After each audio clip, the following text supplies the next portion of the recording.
તમે તો આ બેઠકમાં હશો જ, તમે તો પેલી પાસવાળી બેઠકમાં હતા અને તમે તો આ બેઠકમાં આ પાટીદારોએ ખરેખર નક્કી શું કર્યું, નક્કી શું કર્યું? મને સાચું કહી દેજો, તમારા આ કિરીટભાઈને કોંગ્રેસના વિધાનસભામાં નેતા બનાવવા છે એ માટે છે કે આ લલિત વસોયા, લલિત કગથરા કે કોઈને, કે પેલા આપણા અમરેલીવાળા કાકા સાંસદ આપણા પૂર્વ અમરેલીવાળા કાકા કયા પણ તમે કોણ ને? પૂર્વ સાંસદ વીરજીભાઈની વાત કરો છો? બસ હું તો કહેતો નતો વીરજીભાઈ, પણ વીરજીભાઈ માટે આ મિટિંગ હતી.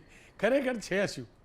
જો રોનકભાઈ, આ મિટિંગ માત્ર ને માત્ર અમારી જે નવા જિલ્લાના પ્રમુખો વરાયેલા 7 પ્રમુખો એમને અભિનંદન આપવા માટેની હતી અને એક ખુલ્લા મનથી હંમેશા કોંગ્રેસના જેટલા પણ અમે નેતાઓ, કાર્યકર્તાઓ, આગેવાનો છીએ, કોઈ દિવસ તમે કહો એમ ખુલીને વાત કરવાવાળા છીએ ને ખુલીને કહેવાવાળા છીએ.